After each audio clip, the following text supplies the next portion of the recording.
for coming. Signing day press conference. Coach, I'm going to ask you, if you don't mind, just to open up with just a few comments. Sure. On what we know so far and what you can say about the class. Yeah, we have really good class already assigned, and waiting on a few more things that may go a little bit later into the day. But right now we have 18 guys signed. Really good class, 7 Ohioans. I'd like to kind of go through each of these guys as we go through the press conference, but this is a group that a bunch of these guys jumped in early on, and they give us a great support to our already strong team. But I'm going to just start off alphabetically and go through some of these guys. I really feel strongly about the Armstrong twins, the year that they had, coming from a great program in St. Ed's. Obviously what they did as a team this year, and they led the way. Guys have been tremendous in terms of their development throughout their high school career, and you're seeing them play their best football, and we're very excited about them. Mylan Graham, we recognized him early on in the process. Brian did a great job of building that relationship up. We think he gives us a lot, and he has a really bright future ahead of him. Max LeBlanc is at the Baylor School. His family is from Canada and Montreal. Really talented young man. Came down from Canada, and had to make the transition to a school where he was on his own, but really did a great job when he was there. His film is tremendous. We think he brings a lot of versatility to the team. Miles Lockhart is a corner that I actually saw play live. He's going to be a nickel for us as well. Miles is extremely competitive. He fits what Jim wants right there in that nickel position. He can also move out to corner, but really nasty, tough player who has jumped in and been a great part of this class. Jalen McLean, safety from Seton Hall Prep, another guy that had a great year. His team had a great season. In a position of need. He's a guy who's very productive in his high school career, certainly had a great senior year. Eric Mensa is a guy that came to camp, worked with Larry, comes from a great family, Mountain View High School in Virginia. Was really a strong player, had a good year. He's played multiple positions in his high school career, and brings a lot of versatility there. Ian Moore, is a guy who, again, jumped in early. I think he was one of the first guys to commit in this class. He's been great. Again, had a really good high school career. Brings, again, some versatility. He can move some different places inside, and Ian's going to be a really good player for us. Aaron Nolan is somebody who is special in a lot of different ways. The way that he conducts himself, the way he handles himself, and he has a very high end. He's very athletic. And he's going to be the leader of this team. James Peoples is a dynamic running back who, again, has had a great high school career. He can do multiple things. He's strong. He's got great change of direction. He can catch routes out of the backfield. He's going to be a dynamic player, and I think going to make an impact early on his freshman year. Peyton Pierce out of Lovejoy in Texas. This is a guy who, he wrestled. He's, done so much for his team. He'll play quarterback. He's very versatile and has done a lot of things. He comes from an unbelievable program and great family. He brings a toughness, hard hat mentality, and, we're very excited about him. Roy Roker from Bishop Rowe down in Fort Myers is someone that we got on late, had a really good senior year, and that's, we've had some, good luck with guys who we've evaluated late. I evaluated them their senior year. Again, guy who's very productive down there, and a huge addition to the back end. Aaron Scott was a huge addition for us. Aaron, Tim Walton did a great job recruiting Aaron. He had a great season this year. He played quarterback when he needed to. They started off, kind of rocky this year, and then brought their team all the way to the state finals. Big time player out of the state of Ohio. That's going to be a big part of our future. And Garrett Stover is, out of Big Walnut here, cousins of Cade Stover, brings the same type of mentality that with Cade.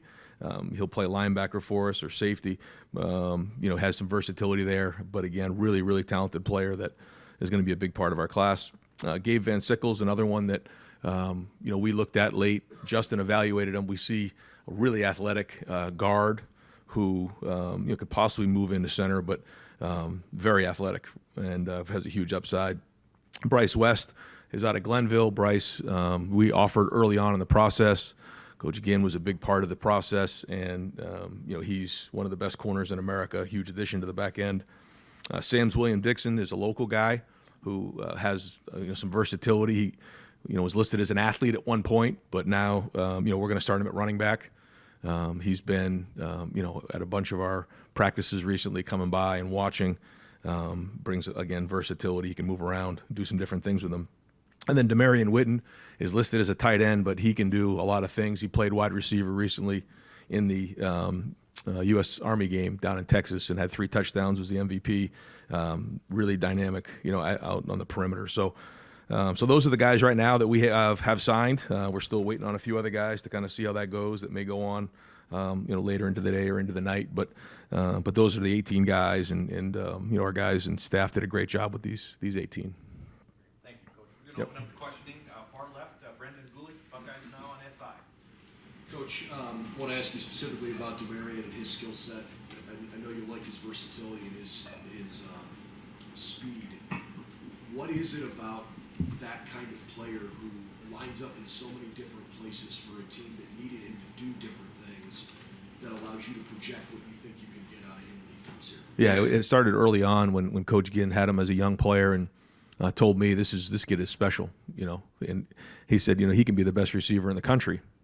And when he said that, you kind of take a step back, but you're seeing exactly what he's talking about. You watch him on the basketball court, and he's going to have to grow into play tight end if that's where he ends up, getting down in there. But you can do multiple things with Demarion, and like you said, it can be a matchup issue. But his length and his size and his ability to play the ball is tremendous. So.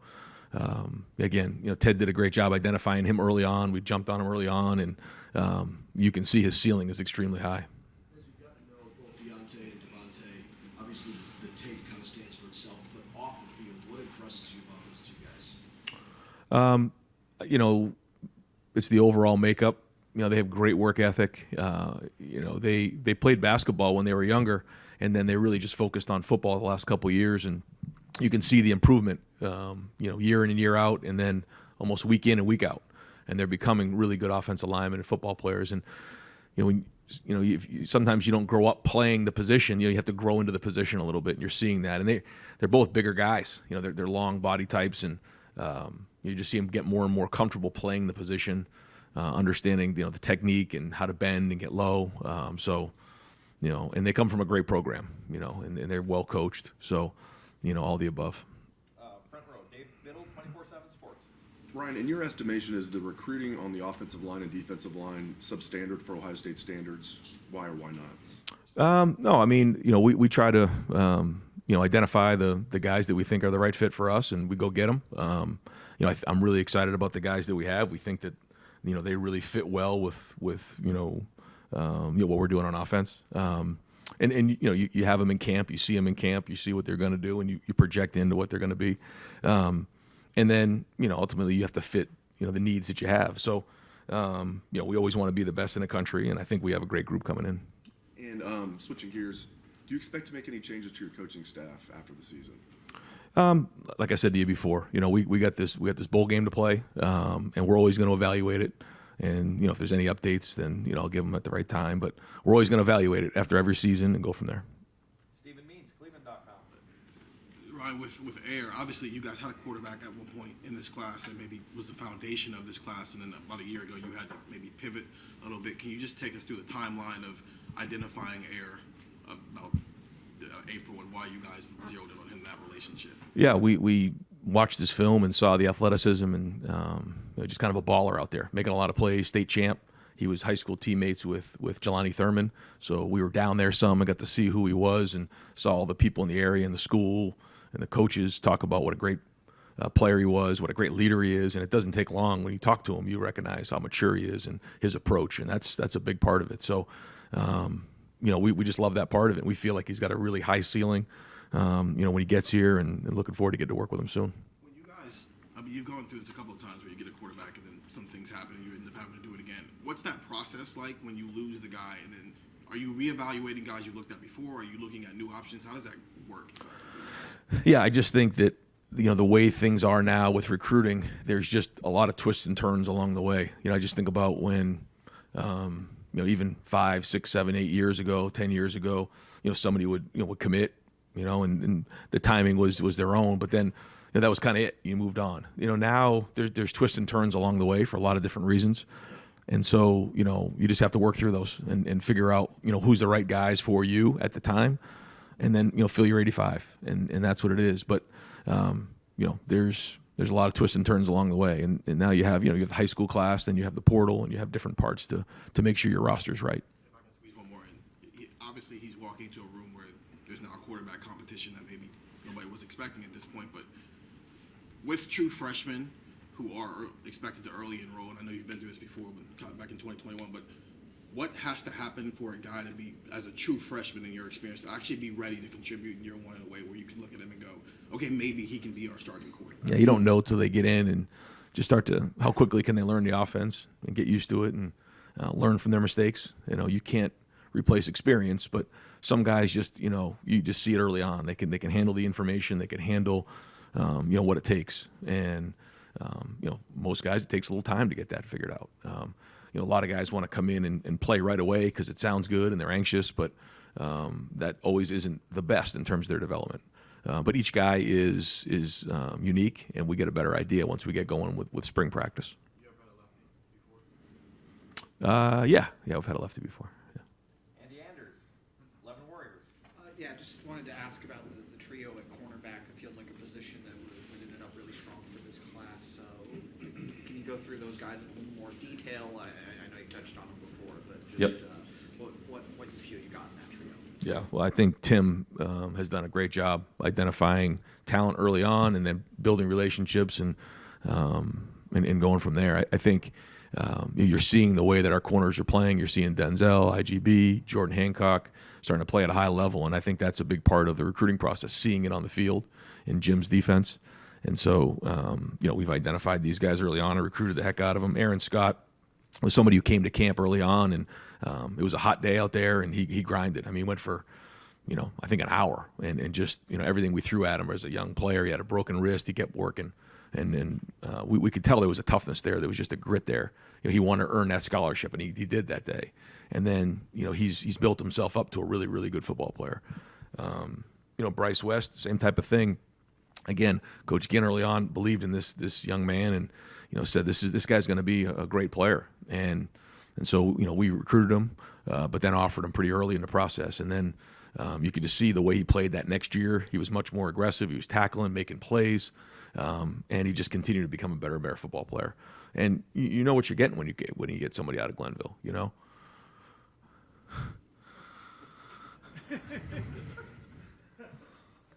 Really? Yeah, it's real.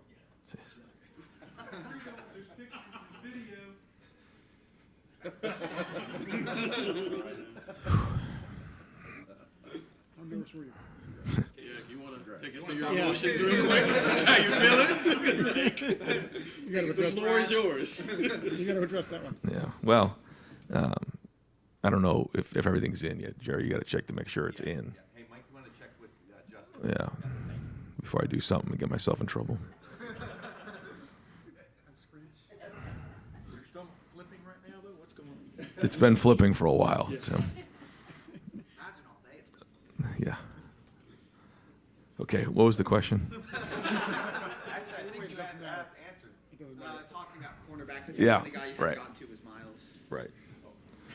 So Bryce, and I go back to Glenville, and I got to give Coach Ginn so much credit for the way he develops young men there, and they understand what it means to be a Buckeye. They do, and that matters. Arvell Reese has come in and worked his tail off. I'm really excited about these guys, and Bryce West's going to be the next one. Look at it. Look at what he's done on track and field. The times that he's put down, and just what a great player. And then Miles. Yeah, like I said to you before, I actually had a chance to watch Miles I was at the semifinal game in Arizona, and I just watched the guy just play his tail off. I mean, he was all over the field, and I just was like, man, who is that? And then you can just see him start to come on as a player, and so again, I think really when you're talking about needs, you're talking about 2 lockdown corners and a really feisty nickel in there. And then, you were asked a little bit about the O-line, D-line, but I wanted to drill down specifically on the D-line. Another decision coming up here in a little bit, and obviously reports out there, whatever. But are you satisfied with the depth of the defensive line class that you have? Well, we have to, have the way that we do it. We do have 8 defensive tackles, 8 defensive ends, and that's when it all is said and done. We have to make sure that we have the right guys, and we have a lot to consider. Guys coming back, we have the portal, we have guys that are growing in that position, and then we have the high school recruiting. So, we have a certain number that we got to hit. I think right now we're right around 83, 84. I think we're right in there. So, it gives us a little bit of flexibility moving forward, but yet to be seen. Yeah. Pat Murphy, 24/7 Sports. Ryan, when we were talking to Jack last week, he was talking about the Michigan game, like a lot of guys were, but he talked about growing up with it. Yeah. Not everybody you recruit does that. You just mentioned the guys from Ohio. I don't know how many you have from Ohio, but just how important, given kind of the last 3 years, is it to have more guys in the program that feel that walking in the door maybe before learning it? Well, it's something we talk about in recruiting all the time, but I think you're right. I think the guys from Ohio, and I've always felt this way, have to lead the way on that. When in the locker room, certainly the coaches lead the way. We all lead the way. It's all our job to make sure. But when we're in the locker room, and guys are in their apartments and guys are in the workouts, it just, like you said, it's their job to make sure that message is really hammered out across the team. And we talk about that in recruiting, talk about that during our home visits, and that is important. You mentioned, I think it was James Peoples, you said, as a guy who could come in and potentially play running back. Your depth has been depleted a little bit there with some guys leaving, and I know Trey still has a decision to make. How do you feel like both of those guys could contribute, maybe quickly if needed? Yeah, may need them to, depending on Trey, and right now we're at 4, and we like to be at 4 or 5. But the plan all along has been for those guys to come in and play as freshmen. So, wanted to get them at mid-year to get them in here and get going. And, we know that we've done that before, with some freshmen. So excited to see them get on the field, and we'll know pretty quickly. Joe Nugent, WCMH. Aaron Scott was a guy that future and kind of Big Ten schools wanted. When you win these recruiting battles, these significant players, what is that like? How important is it for this program? Yeah, it's very important. You have to win those battles. And like Tim was a big part of it. We all were. But Aaron and his family were awesome. They were great in the process. They're huge supporters of Aaron. Coach Mo there. I mean, the whole coaching staff was great. They have a great program. And, guys know when you're from the state of Ohio, the best players, play at Ohio State. And they know what it means, to be a Buckeye in the state of Ohio, and the opportunities, and what it can mean for them for the rest of their life. And I think Aaron understood that. Theme that you see within this class, anything that connects some of these guys? A theme? They all want to be great. They all want the big stage. I think when you come to Ohio State, you have to think big. You have to think big, because there's nothing you can't get done at Ohio State. You have to want the big stage. You have to want, all of it. When you walk into the shoe, you're going to play, the biggest stage in the country. We're the most watched team across America. I think 70 million viewers last year watched us play. You have to want to be great. You have to want to be elite. You have to want to walk in a room where you're going to have a bunch of great players that are going to compete every day. You've got to be competitive. And that's probably the thing you notice the most. Tom Moore, Buckeye Huddle. Ryan, you said earlier you were going to sort of evaluate the staff after the season. What are the specific factors that you are evaluating, and what's the standard that they're being evaluated against? Yeah, we the first thing is recruiting. That's the number one thing. You got to recruit your position. It's your job. You're the head coach of your position. You got to make sure that that room is strong, year in and year out. We have a certain amount of depth that we have at each position, and then it's your job to make sure that you have the best room in the country. I think that's the other thing that we talk about a lot.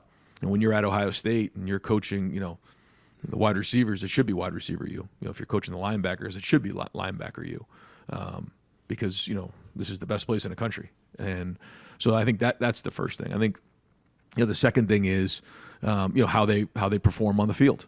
What type of production are you getting out of your unit? And a big part of that is the development. When if you're recruiting really well, and then you're developing your players, then usually you're going to get production. And then the last thing is just what are you bringing schematically to the table? What are you putting your guys in a situation to be successful? And that's our job as coaches. Right next door, Jeremy Birmingham, the podcast. Ryan, it's been a couple of years now in this new era, and the last 2 years we've talked on this day about the need for guardrails in college football that haven't happened yet. How much harder is this job than it was 2 years ago? Listening to Chip Kelly, obviously one of your mentors the other day, he had a lot of things to say about what he thinks college football needs to adopt or trend towards. Do you have thoughts on that? And how do they vary? I mean, where do you see this going for the game? I mean, I think it's a long conversation. I think there's a lot of different ways that we can look at it. I think the biggest thing is you just have to adapt to the landscape that's going on.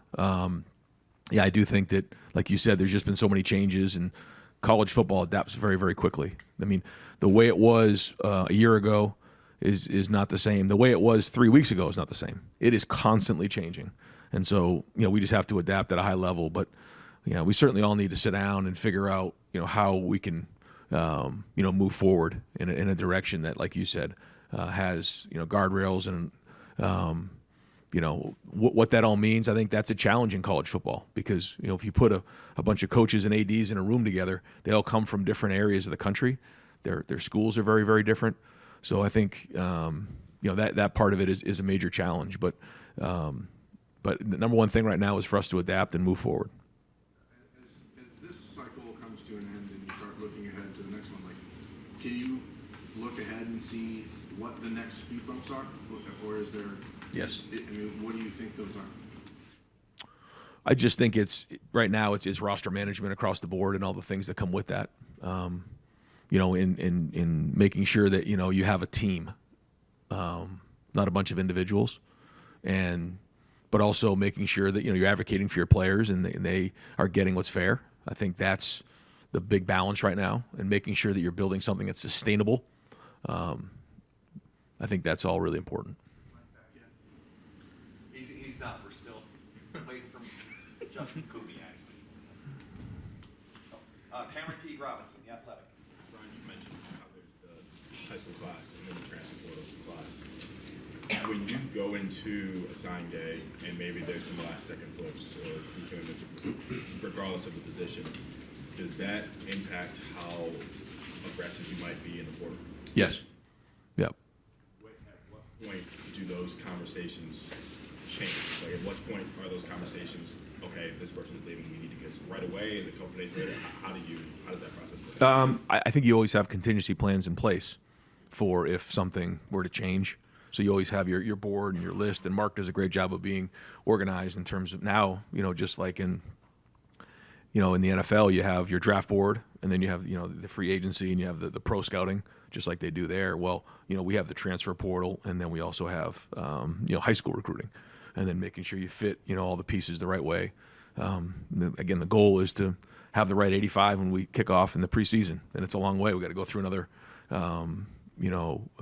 phase in May where transfer portal opens back up. There's a lot that goes with that. So, we wanted to make sure we did a great job finishing up, and solidifying, this group right here. And then, it's on to the next phase as we continue to build towards August. As the transfer portal continues to grow and be more important to college football, how do you prioritize high school class transfer portal? Well, we always want to develop players. We want to bring in high school players and develop them. I think that's how you sustain a program, and that's how you have stability along the way.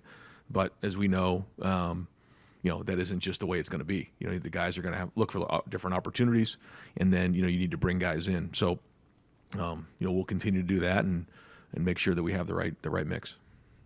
Clay Hall, WSYX. Ryan, you guys are leaving for Dallas, I guess, this weekend. Is Marvin in, JT, Trey?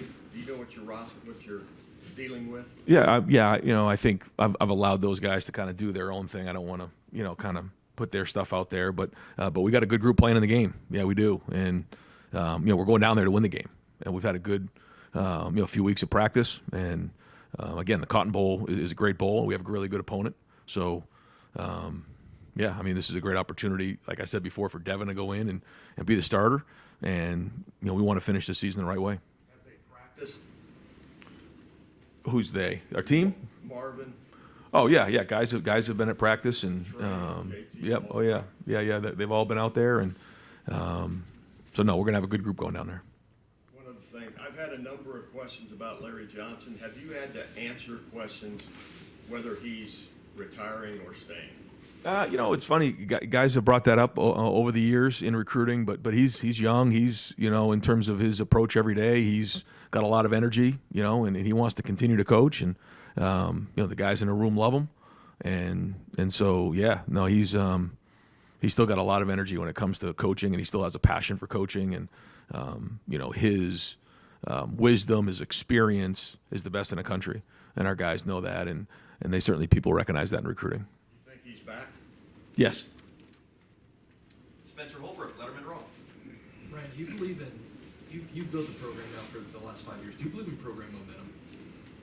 Just as a term or an idea? I think, you have different waves along the way. And, you can, as you're winning games and things are going to the season, you can feel that, and certainly, when you lose a game, certainly around here, it can take a toll on you. You got to regroup and move forward.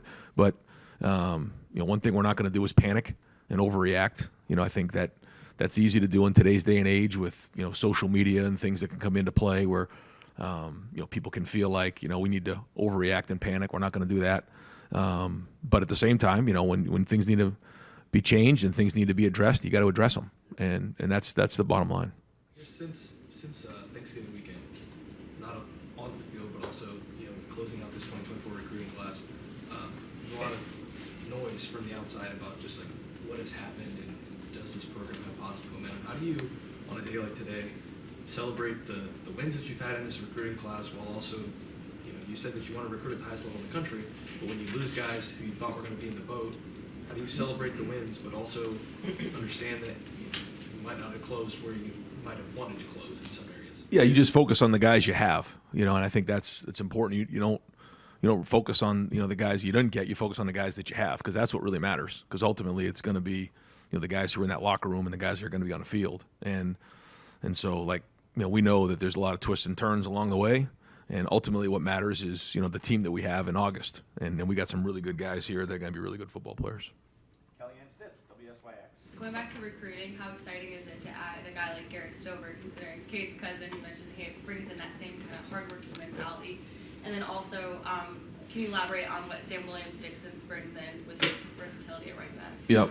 Again, both Ohio guys that we talked about before are going to be important, for that locker room to, they understand what it means to be Buckeyes and growing up in the area. Certainly, Garrett just being part of the family anyway, watching Cade and all that. But and then Sam, with his versatility growing up, just outside of Columbus. But both are really good players, and they're going to bring that mentality when they come to work every day, a toughness, and so they got to lead the way. Guys who are closest to Columbus got to lead the way, and those are two guys that will. Bill Landis, the podcast. Ryan, with defensive line recruiting, I guess generally, do you feel like you guys cast a wide enough net when trying to find the right prospects? And additionally to that, this program has always done a pretty good job with offensive linemen of kind of scouring the Midwest and finding, developmental prospects. Obviously, you've done that with this class. It just doesn't seem to happen as much on the defensive line, and I'm wondering maybe why that is. I think when you say, cast a big enough net, I think so. I mean, we recruit from coast to coast. When you look at our roster just across the board and, where our guys are from, and, I think we're looking from coast to coast. You look at, I guess, in our D-line now, you got a guy from Germany, you got a guy from Seattle, you got guys from different parts of the country. So I think we're looking for the best we can possibly get and the best fit. And so, yeah, I mean, Jack Sawyer's from right down the street. I mean, we've got guys from Ohio, and I think everyone wants to come in and develop, at a high level. But I think we've done a really good job, like you said, in the O-line of identifying those guys and having physical guys that are going to come in and work and and want to be at Ohio State and become veteran players. So I mean, two different positions, but I feel like we are casting that net, yeah, and also developing. When it comes to Larry, it just seems like, again, and I'm sure in the future they're going to keep weaponizing it against you, the fact that he is, I believe, 72 years old and has been doing this a long time. What is the plan, I guess, to combat that, to stop other programs from using that against you as you move forward? Well, I think the other part of it, the flip side is that this is a guy who's developed unbelievable players, and some people can talk about how they develop and everything. Like Larry's actually done it, and so there's a body of work there, and and also he's got a lot of wisdom to him, and so when you're going into a room every day with somebody, you're counting on them to mentor your young man, and I think that's where families feel comfortable with that. When they hand their son over to Larry Johnson, they know what they're getting. They're going to get someone that's going to pour into them in all areas. And he's done that with so many different people, and so he's going to continue to work. He's got, again, a ton of energy, and he's working hard. Recruiting is just like everybody else. There's certainly different challenges these days, as but he is adapting, and we're going to have a really good D-line next year. You have one signee on the defensive line right now. I think if you guys get good news, at most you'll have two. It just doesn't feel like. I know you're waiting on some guys that were currently on the roster to make some decisions, and that complicates things, but I guess generally with this class and the last couple of classes, do you feel like you've hit the number and quality of defensive linemen you need to? Yeah, I do. And I hear what you're saying. I think when you look at the guys that we have right now in our numbers, it's 8 and 8, and then we'll look at what these guys are going to do. We have some guys who are really talented who are playing as sophomores and juniors, and if they decide to come back, that's they take up a lot of the then you also have Kenyatta, and you have Caden, and you have Mitchell, and these guys are all really good players that are going to play next year as well. So for a young player who wants to come in and develop and work through and work into the lineup, it's a great opportunity. But ultimately, it's going to come down to what's on the field, and if we have to look in the portal, if there's a hole, we'll do that as well. But no, I feel like right now that room is a good room, and it's a little bit going to be year to year in some different spots because of the way that things shake out in the portal and recruiting right now. So I feel good about that room, but we'll keep looking at it and make sure that we got the right group in August. Nathan Barrett, Cleveland.com. We haven't talked to you since Kyle's decision became public. Just anything that you can say as to ways that you think you could have handled that better, or how surprised were you at the way that sort of went sideways? Yeah, I'm gonna just keep the conversation private between us, but and I really don't want to get into it because I don't think it serves anybody any good. I think Kyle, was very well respected here. We wish him nothing but the best. He played some good football here, and spent 3 years here and made a lot of relationships here, and I think he's committed to another school now, and he'll do well there. He will. So. I don't think it's worth getting into all right now, but certainly wish him nothing but the best of luck. There's a lot of guys in that room that care about him a lot. That decision then led to a lot of speculation as to how much you guys would get involved in the transfer portal with the quarterback. How did you look at that, approach that, and ultimately what, I guess, decisions have you made about that? Yeah, I think that competition is very, very healthy. I think Lincoln's really been coming on. Excited to see Air get going here this spring, but fired up to see the way Devin's been practicing the last few weeks. It's been great for him. Now that he's healthy, his ankle's feeling better, and kind of like, okay, take this thing and run and see how the next couple of weeks go in terms of the way he handles himself. Excited that he's going to be able to play in this game, and then just go from there. But Devin was real close, going into the season. And so this is going to be an awesome opportunity for him to take it and run. And so excited to see that. And, And again, I think the guys have seen, what he's been, the last couple practices have been very good. But also, Lincoln and Air, I mean, these guys are talented young men who want to get on the field. I guess specifically, what are you seeing from Devin right now that you like, maybe especially relative to what you were seeing when you made the decision to come to it? Well, you're seeing. Well, you wait to get into the game to kind of see it all. But I think it's just the experience of getting more and more reps under your belt. But also, when you're with the ones and you're with the starters all the time, I think you can play maybe a little bit more freely and not worried about making a mistake. And so that's been good to see. Okay, Mark, we pause for yeah. Okay. All right. Okay, pause.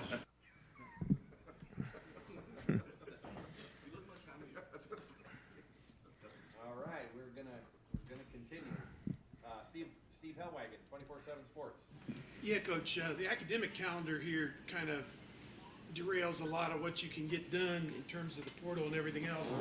I know class is starting in January. Do you expect one or two portal people to be with you when class starts in January, or is that still a possibility? I Oh, guess? it's definitely a possibility. Yeah. We're looking at it hard, and we're recruiting guys, and we have a visit window there in January right before classes start. So, we wanted to, do a great job finishing today, but we've been, once the portal opened, we've identified them, and a big part of it is making sure we have the right fit, and part of the process is you don't have a time to get to know who these guys are. So sometimes you bring them on visits and you learn about who they are, you make sure it's the right fit, and then you go from there. So we're going to be all over it.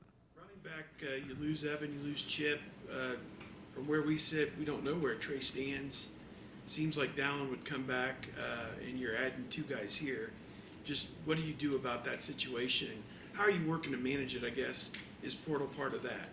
Yes. I mean, it could be, based on how things shake out here. But, again, let, Trey, he's going to, got a decision to make for sure. But we'll go from there and, kind of see how that goes. And that'll obviously have an effect on how that room looks next year. Dan Hope, 11 Warriors. Just to follow up on transfers, I mean, obviously there's been some schools that have added a lot of guys. You guys haven't added anyone yet. Do you feel like you guys are behind it all in that process? No. We have a handful of guys that have to make some decisions here, and that plays into all this because, as you know, things, things affect other things. And so now, if there's somebody there that we think fits right now, we'll jump on it. We've had some guys that have already visited, and but we have to make sure that not only can they help on the field, but also they're the right fit for a lot of different reasons.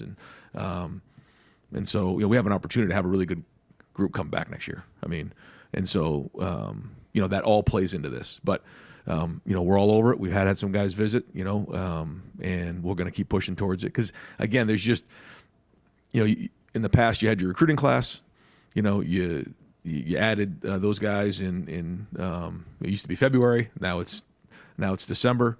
And then, that was pretty much your team. Now there's just so many more variables at play. So, we're just going to keep taking it 1 week at a time. And ultimately, we want to have the best roster in the country in August. How do you strike that balance between, recruiting guys in the portal while you still don't know what some of the other decisions are going to be? Yeah, it's all new. It's one of those things you try to do everything you can to have the best roster, but also, you have a team you want to manage and make sure that, you're making it competitive across the board. But yeah, that's part of this run right here from, the beginning of December all the way to, really through January is interesting. There's a lot of dynamics at play. And so you just take it one day at a time and do the best you can. But, it's a different balance than certainly has been the case in the past. Clarify, are you going into the Cotton Bowl with Devin is the guy at quarterback, or could Lincoln get some snaps in there too? The plan is to play Devin, and if the situation comes up to get Lincoln in the game, we would do that. But this is going to be Devin's game to play. All right, Matt Parker, 11 Roy. Ryan, Ryan, just by chance, was that phone call from Buford, Georgia? I can't comment on that. Okay. Well, It's worth a until shot, then- right? Yeah. Until then, as it relates to finding guys late in the cycle, guys like Gabe Van Sickle and Leroy and things like that, what goes into scouting guys into their senior year? And do you have to look at guys with a different lens when it's super late in the cycle? Yeah. Yeah. And, you have to identify how they fit into the whole room, and whether it's a position or those type of things. And, we just see somebody who's a really good athlete, somebody who, when you watch the film, he's not playing, in terms of, he's not playing down in Texas or playing at, some of the bigger schools, but when you see him out there, I mean, you recognize him. He sticks out. He plays at a high level, and I think that he's going to transition really well into college football. All right, folks, we've got about 5 more guys that I need to get to for questions, but I also have a commitment for Coach at 1:15 with the Big Ten Network. So I'm going to pause this, Coach, if you don't mind. If we're going to go in and knock that out so we can get that done. We'll be back here in about 10 Okay. minutes. I feel like this press conference is like signing day. You guys are getting a feel for how hectic and crazy it can get. So appreciate your guys' patience. Right, I know. We'll take 3 here, and let's finish this thing up. Ryan, in this era, has it become harder to hold on to guys late in the process and go like wire to wire with I know you've had good news lately, but some guys defecting? It seems like it's become more common in this era. Like I said, now it takes twists and turns along the way, and you keep swinging. There's going to be guys that commit early. There's going to be guys that commit late. There's going to be back and forth along the way, and so you just keep pushing. And again, the ultimate goal is to have the best roster in America. In August. So we're always going to be aggressive in recruiting and try to go after guys at a young age, and you just keep going from there. But we have competitive rooms, and so guys want to come in and compete, and so again.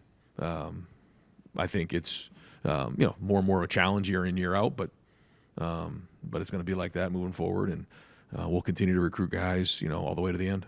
Is there singular or trend why you think maybe at the last minute some guys leave? I don't know. Every situation is probably different. Yeah. Austin Ward, podcast. Ryan, I think you said right now you're working at a number around 83 or 84. Yep. So when 14 guys go in the portal, it seems like that probably had to happen. How do you get to a number like that? How do you process it? Were there any, maybe 1 or 2 were a surprise to you? What's the situation when you get to that point? How do you get to it? How do you manage it? Yeah, well, I think it was a little bit when you look at just the numbers of it all of COVID and just having an extra year in there, kind of got log jammed a little bit, and some guys that felt like as they looked at maybe some guys that could be coming back, or maybe their projection going into next year, they felt like they would have an opportunity to possibly get on the field sooner somewhere else, and so it's sort of become part of the process. And the thing about Ohio State is we recruit obviously at a high level, and so when guys maybe don't get on the field in year 2 or year 3, they're probably going to have opportunities at other places, and there's no hard feelings. It's just, hey, this is part of college football, and wish those guys nothing but the best of luck, and still help them, with their transition of where they were going, and so but you could tell coming out of last year, based on how many guys come back now, that we were over. Yeah. In the summer, I think maybe at Big Ten Media Days, you said, leave the calendar alone. There's been too many changes. Every time they've moved the signing day up, there's been unintended consequences. The way that this month is structured right now, with the portal, with NFL draft decisions, with recruiting, with coaching changes, with the bowl games, next year with the playoff, do you still think you just have to leave December like that? Or what, assuming you could get your way, right, what would you want it Well, to be? the challenge is that a lot of these guys are coming at mid-year now. So you can't wait till January because classes start in January. So and if you push it back any further, now you're getting into the season. So it's not easy. It is chaotic. But as we sit right now, the way the calendar lays, I'm not sure it could be done any other way other than maybe moving it up to the summer or to the spring. That's another set of problems. Exactly right. Exactly right. Yeah. Bill Rabinowitz, Columbus Dispatch. I don't know if can you comment on Jeremiah Smith and Eddrick Houston? I can't right now. I know we're kind of. Okay. No. Can you then, in more generic Yes. terms, describe Yeah. what this day has been like for you? Because I can only imagine you literally buckled earlier. What has this day been like for you? I mean, the first beer is going to taste good. I can tell you that right now. Yeah, well, whichever one's the coldest. No, it's this is signing day, and when you have really good players, it's going to come down to the wire, and that's how it goes. And it's the most competitive environment there is in in all sports when it comes down to signing day, when you're trying to get after some of the best players in the country, and so that's just how it goes. But excited that we're able to add some big pieces here. I mean, how much true uncertainty was there this morning, or did it take you by surprise that there was talk of this guy maybe decommitting, and you did lose a wide receiver, but just, how do you kind of sum up the day? Well, there's a lot of variables in place now that weren't in the past. So there's a little bit more unknown than previously. You're not always sure exactly, all the details of everything that's going on. It's just kind of the way things are now. So there is some uncertainty as you head into today. Can you say who that phone call was with? I don't think I can. Yeah. It was with a recruit. Tim May, the Tim May Show. Thank you, Jerry. Speaking of that, what you just touched on, is it unseemly what's going on now where, you're trying to show a guy how you're going to develop him, blah, blah, blah. And by the way, Coach, how much am I getting? Yeah. Aspect of it. How much has that become the major aspect of it, or at least for the top tier talent? Without, I know you won't name names, but Yeah. because we're under the impression a lot of this had to do a lot with that, in some form or fashion. I think it's become a bigger part of it every year, and the opportunity is become different, and so that's part of it that you have to figure. But you also have to figure your own team, your own roster, your own locker room as well. So there's a balance there, and I think we're all working towards adapting to that and making sure we find the right balance. And I would think some of the guys that have left this program in the last several weeks might have walked in and wanted a raise. I mean, for want of another term. I mean, that's fairly accurate, isn't it? Too. I mean, in some respects. I mean, how do you deal with that part of it? Well, I think everybody wants what's fair, and I think that's absolutely fair for them to think that way, and so it's our job to advocate for them, but at the same time, there's only so many spots on the roster, and you have to manage it the best you can. Yeah. And one other quickie before I ask the last one. The only reason I asked because I didn't get a chance to ask you this. Donovan Jackson, on y'all's last offensive play, trips over your center. You know what I mean? And the guy comes in a little twist stunt and stuff. Is it still stunning to you that almost a whole season, in some respects, comes down to almost serendipity there in some respects? I mean, I was just enjoying a couple things, and now I got to go back to this. No, it's. I mean, you're Donovan, right. It has to live with it. You know what I mean? So, Yeah, we all do. We all do. Yeah, and that's playing at Ohio State. And we're 11-1, and it comes all the way down to like you said, the last few minutes of the game, and so yeah, you don't just wake up the next day and think everything's okay. It doesn't work that way. But at the same time, no one's going to feel sorry for you. You got to move on, and we got a great team and a great program and a great culture. But yeah, I mean that hurts, and we've said it before. You've heard me say it. It can come down to one play, and so here we are. But again, you don't just forget about that kind of stuff. But you got to move on, and we are. But it speaks to what he's about too. I mean, just him. There are other guys too like this. He doesn't want that as his last play and stuff. I mean, he's playing in his Cotton Bowl and relishing it. Right? Have you seen some fire and vigor out of him? Yeah, and he's not the only one. I think there's a lot of guys that have that feeling, like they don't want to leave without winning that game. That's for sure. I mean, that's been a huge part of the conversations. Yeah. And last thing, when you make evaluations on a coaching staff, you were asked this earlier, but just generally, like Austin was asking about the calendar and stuff. There doesn't seem to be, you know what I mean, a really good time until after January the 1st or the 5th or whatever you want to call it, right? I mean, does that make it, I don't know, uncomfortable for you in that respect of you're selling this program, et cetera, but you also want to maybe make some changes?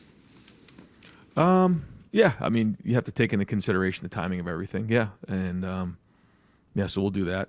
But yeah, I mean, you go through the season and you work through the season, and then you come up for air and figure out what you need to do to fix things and how you need to make changes if appropriate.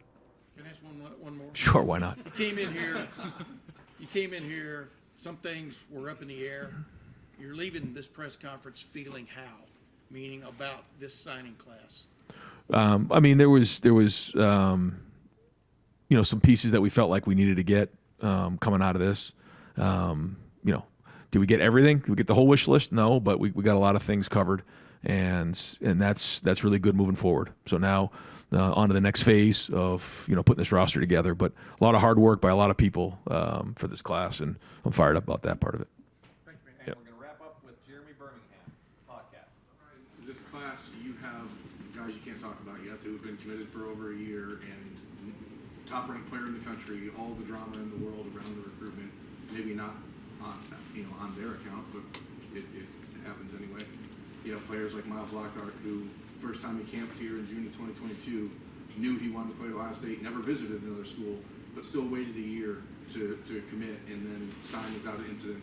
You have players like the Armstrong twins, who you saw in high school almost 2 years ago when they were 6'5" and 230 pounds, defensive, end almost looking offensive lineman. Is there still a common thread that you can find in recruiting that keeps all these things that feel fundamentally different the same? I mean, everything's changing, but are there still things that are like go-to everlasting truths? Yeah, I think relationships is the number one thing. I learned that early on in this process. There are more and more variables every year. There's more things that go on, but it comes down to relationships. And everybody's different. You look at the guys that we have from all kinds of different states, different backgrounds. But again, I go back to they all want the bright lights. They want to be relevant. They want big. And when you come to Ohio State, that's what you have to think. And you got to want all of that. And I think that's the common thread that runs through these guys. Everybody's on a different timetable. Everybody goes through it a little bit differently. But ultimately, they all get here and end up, starting fresh. You said you didn't get the entire wish list. There's still decisions that have to be made for the NFL. What's left on that wish list if you project ahead to February or the portal? I mean, where do you look at it and say, this may be a spot we need to shore up? I think it depends on, some of the decisions that are made here in the next month. And, I'm optimistic because I think a lot of these guys, feel like, there's some unfinished business here and there's a great opportunity to come back and have a great team on all three phases and both sides of the ball. So that with this class coming in and then, maybe some additions here and there in the portal when appropriate. I think we have a chance to, and again, what's the goal? The best roster in America in August. So we're going to keep working towards that. Coach, thank you very much. Am I allowed to talk about that one? Yeah. I think so, right? Yeah, so make sure I'm good. Yeah. So we can talk about Eddrick? Yeah. I said the word. Eddrick Houston. Really, really excited about Eddrick. This is somebody, Larry worked hard on this one. Comes from an unbelievable program down in Buford. We feel like he's an impact player. Day one. And it's a long process to get the signing day here. But, we identified him early as somebody who was a difference maker. And, again, I give Larry a lot of credit for the relationships he built down there. Tim Walton's a guy from down in Georgia who did a great job in this process as well. And, his family and his coaches have been huge in this process. So that was a big one for us for sure. Yes, that was him that I talked to. Appreciate you guys. Thanks for your patience, guys. Appreciate you. Thanks.